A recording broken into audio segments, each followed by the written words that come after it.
نبی کریم صلی اللہ علیہ وسلم کے غلام نہ پل بھر میں بدل جاتے تھے.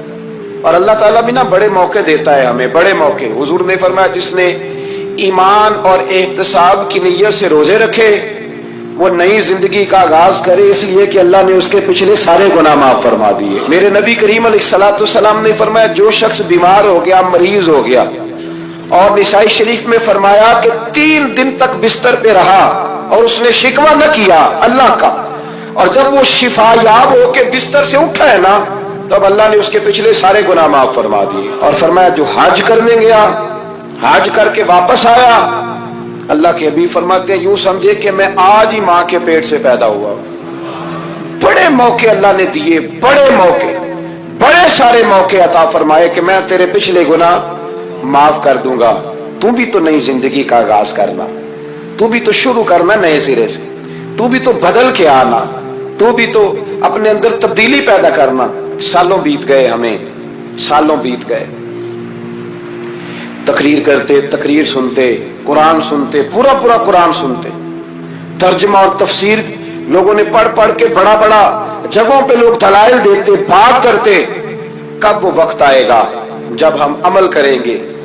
تھوڑا تھوڑا مجھے سفر کرنا پڑتا ہے، دنیا میں گھومتا رہتا ہوں، تو کچھ چیزیں ایسی ہوتی ہیں جو کبھی کبھی انوکھی ہو جاتی ہیں. میں ایک جگہ پہ تھا تو وہاں 4 5 6 عمرے کے ٹکٹ تھے محفل میں. تو ہمارے آپ کو پتہ ہے نا وہ جو دلیلوں والے لوگ ہیں ان بیچاروں کو بھی کوئی دلیل نہیں ملتی. تو ایک صاحب مجھے کہنے لگا جی عمرے کا ٹکٹ دینا جائز ہے قرآن اندازی کر کے؟ میں نے کہا یار چلو جائز ہی رہنے دو، تیری مہربانی، کہ اب اس پہ بھی اعتراض آ گیا ہے. میں نے کہا 100% جائز ہے، کوئی اس میں کوئی ایسی بات نہیں ہے. لیکن اندازی تو شروع ہو گئی جو حدیث میں نہیں آئی، عمرے کے ٹکٹ والی ہے جائز، پر نبی پاک نے جس قرآن اندازی کا کہا تھا وہ کب ہوگی؟ حضور نے فرمایا تمہیں پہلی صف کے ثواب کا پتہ چل جائے تم قرآن اندازی کرو. وہ کس دن کرنی ہے؟ کس مسجد میں ہوتی ہے؟ حضرت عبداللہ ابن مسعود فرماتے ہیں تمہیں پتہ چلے اذان کا ثواب کتنا، تم قرآن اندازی کرو. کب کرنی ہے؟ کون پڑھے گا اذان؟ کون یہ آگے بڑھ کے کام کرے گا؟ بھئی جو قرآن اندازی حدیث میں ہے وہ کب ہوگی؟ یہ تو قرآن اندازی شروع ہو گئی اور ہو رہی ہے. اب تو لوگ جہیز دینے لگے ہیں قرآن اندازی کر کے، یہ ماحول بن گیا. دین عمل کرنے کے لیے آیا ہے. جو حکم میرے نبی پاک کے غلاموں کو ملا انہوں نے عمل کر کے دکھایا، انہوں نے عمل کر کے دکھایا. وہ عمل کے میدان کے لوگ تھے. حضرت ابوبکر صدیق سے زیادہ روایات مروی نہیں ہیں، اگر ڈھونڈنے نکلو گے تو زیادہ قول نہیں ملیں گے ان کے. حضرت عمر فاروق کے زیادہ اقوال، زیادہ ارشادات آپ کو نہیں ملیں گے.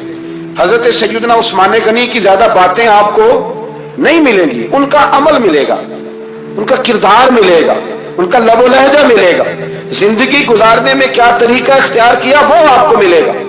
اب تو وہ لوگ رخصت ہو گئے جن کے عمل سے لوگ زندگی پکڑتے تھے، عمل سے، کردار سے. تو عمل کا راستہ کب اختیار کریں گے؟ آگے کب بڑھیں گے؟ میرے رسول کریم صلی اللہ تعالی علیہ وسلم کے غلام عمل کرتے تھے، اور جب عمل کرتے تھے پھر اس کا رزلٹ آتا تھا. یاد رکھنا رزلٹ نیتوں کا آتا ہے، ارادوں کا آتا ہے، عمل کا آتا ہے. گفتگو کا رزلٹ، آپ بڑا اچھا سبق سنا لیں تو پیپر نہ دیں تو پاس ہوں گے کہ فیل؟ آپ تو کہہ رہے تھے وہ مجھے سارا ہی آتا تھا.